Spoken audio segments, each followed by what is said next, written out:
Bismillahirrahmanirrahim. Assalamualaikum warahmatullahi wabarakatuh. Oke Ananda, sebelumnya Bunda ucapkan maaf ya, karena Bunda jadinya hari ini buat video. Oke, bagaimana kabarnya hari ini nak? Semoga kita beserta keluarga besar selalu sehat dan selalu dalam lindungan Allah. Amin ya robbal alamin. Oke, bagaimana nih? Jadi apa kira-kira pembahasan kita hari ini? Nah, sebelumnya Bunda punya gambar. Jadi apa nih yang bisa Ananda perhatikan dari gambar ini? Oke, Bunda mendengar suara-suara. Ada pohon Bunda, ada awan, ada matahari, ada kolam, dan lain-lain. Nah, jadi ini sebenarnya lingkungan di sekitar kita ya, salah satu contoh dari ekosistem lebih tepatnya. Tapi yang mau kita bahas, di dalam ekosistem itu selalu ada yang namanya makhluk hidup dan juga makhluk tak hidup atau benda tak hidup. Jadi pembahasan kita hari ini adalah makhluk hidup versus benda tak hidup atau benda mati. Nah, kira-kira apa sih perbedaan dari kedua benda ini? Namun sebelum itu Bunda mau tanya dulu, tahu siapa makhluk hidup? Wah, tahu semua ya. Oke, jadi siapa saja makhluk hidup? Right, tepat sekali. Jadi makhluk hidup itu ada manusia, hewan, sama tumbuhan. Sekarang pertanyaan Bunda, Adakah lagi satu makhluk yang disebut sebagai makhluk hidup? Ayo, ada atau enggak? Oke, jawabannya ada ya nak. Jadi makhluk hidup itu sesungguhnya ada 4. Yang pertama manusia, yang kedua hewan, yang ketiga adalah tumbuhan. Nah, yang perlu Anda tahu, kita punya satu makhluk yang disebut sebagai mikroorganisme. Nah, makhluk ini juga tergolong sebagai makhluk hidup. Jadi, Bunda sebenarnya mikroorganisme itu apa? Nah, mikroorganisme di sini adalah makhluk yang amat sangat kecil yang tidak bisa dilihat oleh mata secara langsung. Jadi, untuk mengamati mikroorganisme kita perlu alat. Masih ingat alat yang digunakan untuk melihat benda-benda yang amat sangat kecil apa, Nak? Right, tepat sekali. Mikroskop ya. Nah, jadi mikroorganisme ini contohnya virus, bakteri. Nah, virus sama bakteri itu tidak termasuk ke dalam hewan ataupun tumbuhan karena ciri-ciri dan juga sifat-sifatnya bisa sebagai hewan, bisa sebagai tumbuhan. Ada satu makhluk yang ciri-cirinya bisa menyerupai hewan sekaligus menyerupai tumbuhan. Makanya mikroorganisme ini digolongkan sebagai satu jenis makhluk hidup tersendiri, tidak termasuk ke dalam hewan dan juga tidak termasuk ke dalam tumbuhan. Ingat contohnya tadi bakteri dan virus. Nah, sekarang kenapa keempat ini bisa dianggap sebagai makhluk hidup? Bagaimana kita bisa mengidentifikasi mana yang termasuk ke dalam makhluk hidup, mana yang termasuk ke dalam makhluk tak hidup atau benda mati atau benda tak hidup? Nah, untuk itu kita harus tahu dulu tentang ciri-ciri makhluk hidup. Jadi mungkin ini pembelajarannya masih yang awal ya, karena Bunda yakin di sekolah dasar sudah membahas tentang yang namanya ciri-ciri makhluk hidup. Nah, jadi Bunda ingatkan lagi, kita mereview nih bahwa ciri-ciri makhluk hidup itu ada 8. Mulai dari bernapas, bergerak, iritabilitas, memerlukan makan dan minum, tumbuh dan berkembang, bereproduksi, beradaptasi, dan juga ekskresi. Coba kita tinjau satu-satu ya. Nah, sekarang bernapas. Oke, kan tadi makhluk hidup umumnya ada 3 ya, walaupun sesungguhnya ada 4, ada mikroorganisme. Tapi kita bahas umumnya, mulai dari manusia, hewan, dan juga tumbuhan. Proses bernapas, masih ingat apa itu nak proses bernapas? Ayo apa? Right, tepat sekali. Jadi proses bernapas adalah proses di mana zat akan masuk ke dalam tubuh kita dan akan digantikan dengan zat yang lain. Atau lebih tepatnya adalah proses pengambilan oksigen dari lingkungan dan akan mengeluarkan karbon dioksida ke lingkungan dari dalam tubuh. Jadi bernapas itu dialami oleh semua makhluk hidup, semua ya, tanpa terkecuali. Karena kalau tidak bernapas maka kita tidak bisa dianggap sebagai makhluk hidup. Nah, kalau seandainya pada tumbuhan, mungkin Ananda pernah mengingat materi fotosintesis. Bun, bukannya kalau pada saat fotosintesis yang diperlukan oleh tumbuhan itu adalah karbon dioksida, kemudian si tumbuhan akan mengeluarkan atau menghasilkan oksigen. Ya, benar sekali, tapi itu hanya terjadi pada proses fotosintesis. Dan kalau seandainya proses bernapas, tumbuhan itu masih menghirup yang namanya oksigen dan akan mengeluarkan karbon dioksida juga. Terjadi pada stomata, lentisel pada daun, lentisel pada batang, dan juga rambut-rambut pada akar. Ya, jadi tumbuhan juga masih menghirup oksigen karena oksigen juga masih diperlukan untuk proses pertumbuhan dari tumbuhan itu sendiri. Nah, sekarang kita lanjutkan ke bergerak. Nah, bergerak mungkin kalau pada manusia sama hewan tidak Bunda perlu jelaskan lebih lanjut ya. Jadi yang harus diingat, bergerak itu adalah perubahan posisi atau perpindahan posisi kita dari satu benda ke benda lain.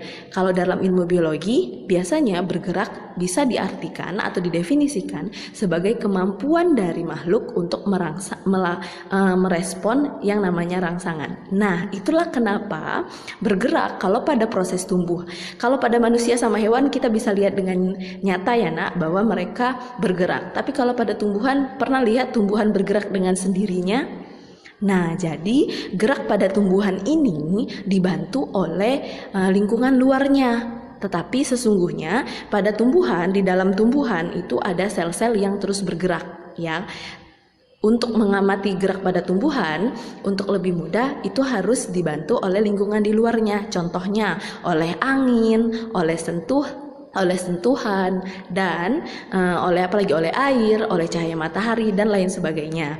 Nah, kalau dari contoh cahaya matahari kita bisa lihat bahwa sebenarnya batang tumbuhan itu tumbuhnya mendekati sinar cahaya matahari. Oke, bisa paham sampai sini? Nah, sekarang kita lanjutkan ke iritabilitas.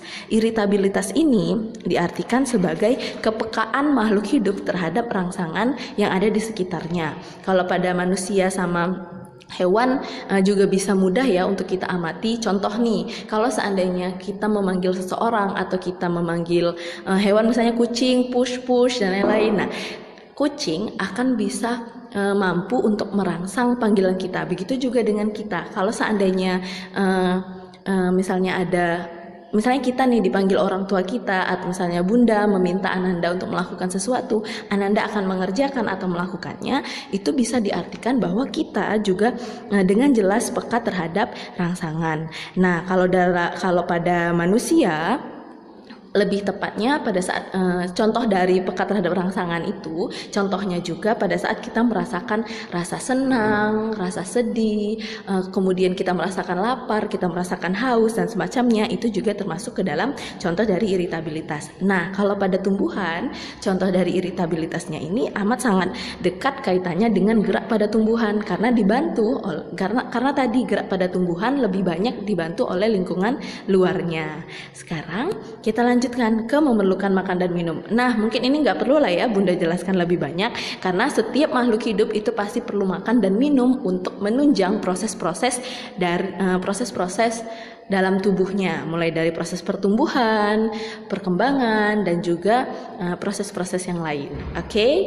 Nah, sekarang kita next nih ke tumbuh dan berkembang. Nah, setelah tadi perlu makan dan minum, seperti yang Bunda jelaskan bahwa setiap makhluk hidup itu perlu makan dan minum. Untuk apa tadi? Proses utamanya adalah tumbuh dan berkembang.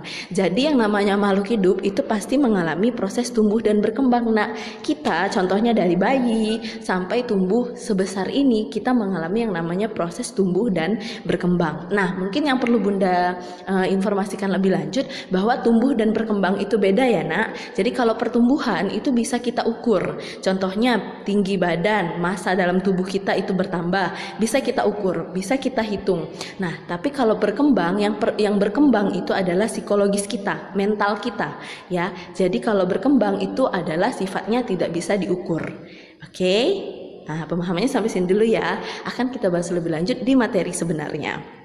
Nah, berikutnya reproduksi. Oke, jadi setiap makhluk hidup itu pasti mengalami yang namanya proses reproduksi. Untuk apa nak? Tepat, untuk melestarikan keturunannya. Nah, proses reproduksi sendiri ada dua secara umum, bisa dilakukan secara kawin dan secara tak kawin. Kalau secara kawin itu bisa dinamakan sebagai reproduksi seksual ataupun juga reproduksi generatif. Kalau pada hewan dan manusia itu disebut sebagai reproduksi seksual. Sementara kalau pada tumbuhan itu disebut sebagai reproduksi generatif. manusia bereproduksi secara kawin ya, nggak ada manusia yang bereproduksi secara tak kawin. Nah tapi kalau pada hewan juga ada nih yang bereproduksi secara tak kawin atau secara aseksual, dan tumbuhan juga ada yang bereproduksi secara tak kawin atau vegetatif. Nah pembahasan lebih lanjut akan kita bahas di materi sebenarnya ya, tentang reproduksi pada manusia, hewan ataupun tumbuhan yang akan Ananda terima pada kelas 9 nanti. Nah berikutnya beradaptasi. Wow.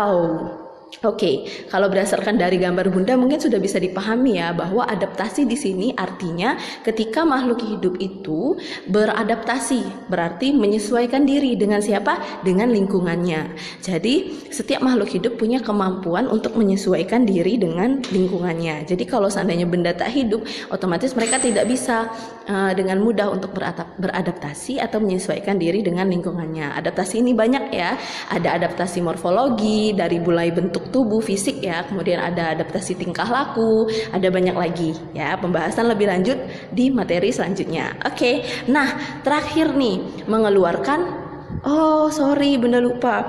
Jadi yang terakhir itu ada mengeluarkan zat sisa atau ekskresi.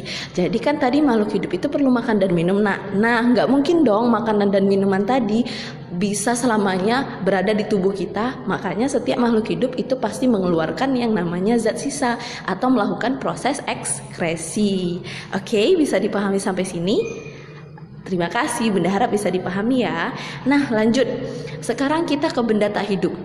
Kalau secara fisika ataupun kimia, benda tak hidup itu bisa digolongkan menjadi 3 ya, ada zat padat, zat cair, dan zat gas. Nah sekarang yang mau Bunda tanyakan, apakah benda tak hidup ini punya ciri-ciri yang sama dengan makhluk hidup? Tepat sekali, otomatis jawabannya tidak lah ya Bunda. Kalau seandainya benda tak hidup punya ciri-ciri sama dengan makhluk hidup, maka di mereka juga bisa dong disebut sebagai makhluk hidup. Jadi benda tak hidup ini punya ciri-ciri yang otomatis tidak bisa sama dengan makhluk hidup. Tapi bukan berarti tidak sama ya, maksud Bunda tidak seluruhnya. Nah sekarang Bunda mau tanya, kita punya kendaraan ya, misalnya mobil nih. Bunda mau tanya, kalau seandainya kita mengisi bensin mobil, apakah bisa dikatakan bahwa mobil itu memerlukan makan ataupun minum? Right, tepat, benar. Jadi mobil juga perlu makan dan minum. Sama nih ciri-cirinya. Kemudian Bunda tanya, apakah mobil bisa bergerak? Iya, tepat sekali. Jadi kalau kita punya bensin, kita nyalakan mesinnya, maka mobil mampu bergerak. Kemudian apalagi? Apakah mobil pekat terhadap rangsangan? Bisa dikatakan iya, bisa dikatakan tidak ya. Jadi kalau seandainya dari lingkungan luar mungkin bisa. Kalau seandainya ada sensor cahaya, ada sensor suhu terhadap mobil juga bisa dikatakan pekat terhadap rangsangan. Nah sekarang pertanyaan Bunda, apakah ciri-ciri makhluk hidup itu bisa dimiliki oleh benda tak hidup? Iya, tepat, jawabannya bisa.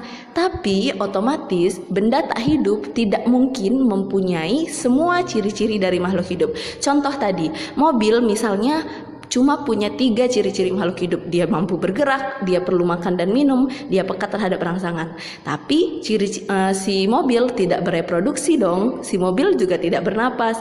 Artinya ciri-ciri makhluk hidup itu juga bisa dimiliki oleh benda tak hidup, tapi tidak seluruhnya. Jadi ingat ya, tidak seluruh ciri-ciri makhluk hidup dimiliki oleh benda tak hidup. Tapi ada beberapa ciri-ciri dari benda tak hidup yang bisa dimiliki oleh ada beberapa ciri-ciri dari makhluk hidup yang bisa dimiliki oleh benda tak hidup. Oke, bisa dipahami sampai sini? Bunda harap bisa dipahami ya Ananda. Kalaupun Ananda masih punya pertanyaan, jangan pernah sungkan tanyakan sama Bunda langsung. Semoga videonya bermanfaat.